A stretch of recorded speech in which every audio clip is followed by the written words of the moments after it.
দুটো বিষয় থেকে মূলত আজকের এই মতবিনিময় বা সচিবালয়ে আমরা স্বরাষ্ট্র উপদেষ্টার সাথে কথা বলার জন্য এসেছি।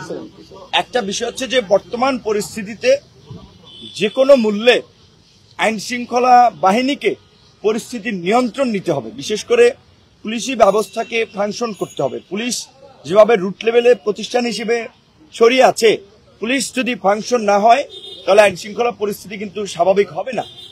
পুলিশ সহ সমগ্র প্রশাসনে গত 15 বছরে সরকার যেভাবে দলীয়করণ করেছে তাতে কিন্তু তাদের মতের বাইরে খুব কম লোক প্রতিষ্ঠানগুলোতে আছে। তাহলে রাতারাতি তো সব পরিবর্তন সম্ভব নয়।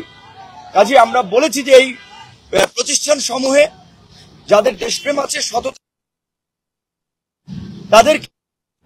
তাদের মধ্য থেকে অনতিবিলম্বে 64 জেলায় নতুন পুলিশ সুপার, থানা উপজেলায় নতুন ওসি দিয়ে এবং কোন যে সমস্ত জায়গাগুলো ঝুঁকিপূর্ণ সেখানে পুলিশের সাথে সামরিক বাহিনীকে দিয়েও প্রথমত আইন শৃঙ্খলা পরিস্থিতি নিয়ন্ত্রণে আনা এবং আইন শৃঙ্খলা পরিস্থিতি নিয়ন্ত্রণে আনার জন্য মাননীয় স্বরাষ্ট্র উপদেষ্টা গণ অধিকার পরিষদ সহ সমস্ত রাজনৈতিক দলগুলোর সহযোগিতা চেয়েছেন, আন্দোলনকারী বিপ্লবী ছাত্র জনতার সহযোগিতা চেয়েছেন এবং আমাদেরকে আপনাদের কাছে এই আপিলটা পৌঁছে দেওয়ার জন্য বলেছেন।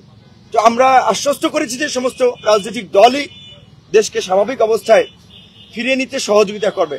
আপনারা গতকালকে রাতে দেখেছেন সালমান এফ রহমান, ব্যাংক লুটেরা, শেয়ার বাজার লুটেরা, সমস্ত বিশেষ করে অনেকগুলো কেলেঙ্কারিতে তিনি কিন্তু জড়িত আছেন।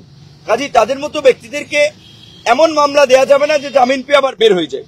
সুস্পষ্ট অভিযোগের ভিত্তিতে তাদের বিরুদ্ধে মামলা দিতে হবে এবং এদের পাশাপাশি আরো বেশ কিছু রাঘব বলরা ধরা পড়বে। তবে দেশের ইকোনমিকে গতিশীল করার জন্য, গতিশীল রাখার জন্য, মানুষের কর্মসংস্থান ঠিক রাখার জন্য এই মুহূর্তে যদি বড় বড় ব্যবসায়ীদেরকে গ্রেপ্তার করা হয় কিংবা ধরেন খুব দ্রুত সময়ের মধ্যে যদি তাদের প্রতিষ্ঠানে স্বাভাবিক অবস্থা ফিরিয়ে না আনতে সহযোগিতা করা না হয় তাহলে কিন্তু দেশের অর্থনীতি ক্ষতিগ্রস্ত হবে। কাজে আমরা বলেছি যারা সুস্পষ্ট অর্থ পাচার, দুর্নীতি, লুটপাট এর সাথে জড়িত, রাষ্ট্রীয় সম্পদ লুটপাট করেছে তাদের বিরুদ্ধে ব্যবস্থা নিতে হবে, কিন্তু ভালো ব্যবসায়ীরা যেন হয়রানির শিকার না হয়। ভালো ব্যবসায়ীদেরকে সহযোগিতা করতে হবে দেশের ইকোনমি আপনার ঠিক রাখার জন্য। প্রবাসী সহযোদ্ধাদের জন্য প্রবাসীদেরকে বৈধ পথে রেমিটেন্স পাঠিয়ে দেশের এখন রেমিটেন্স শক্তিশালী করতে হবে, কারণ এখন ইকোনমি এবং আইন শৃঙ্খলা পরিস্থিতি দুটো খুব বড় চ্যালেঞ্জ। সালমান এফ রহমান ধরা পড়েছে, আপনার আনিসুল হক ধরা পড়েছে।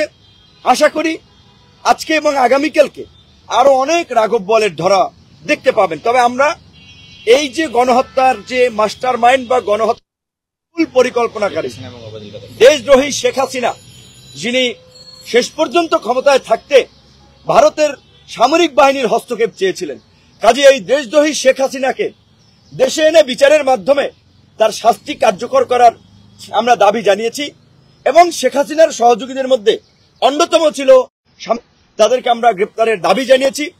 তারা কাজ করছে, আশা করি খুব অল্প সময়ের মধ্যেই অনেকে গ্রেপ্তার হবে। এখন ওই যে একটা কথা আপনার প্রচলিত আছে যে হাতি ঘোড়া গেল জল, মশা বলে কত জল, এরকম একটা কথা আছে না? তো এখন দেখেন আওয়ামী লীগের প্রধান শেখ হাসিনা দেশ থেকে জান নিয়ে পালাইছে, এখন তিনি দিল্লি বসে উস্কানি দিচ্ছেন তার নেতা কর্মীদেরকে, নৈরাজ্য তৈরি করার কথা বলছেন। এইখান থেকে আবার দুই একজনে কথাবার্তা বলতেছে।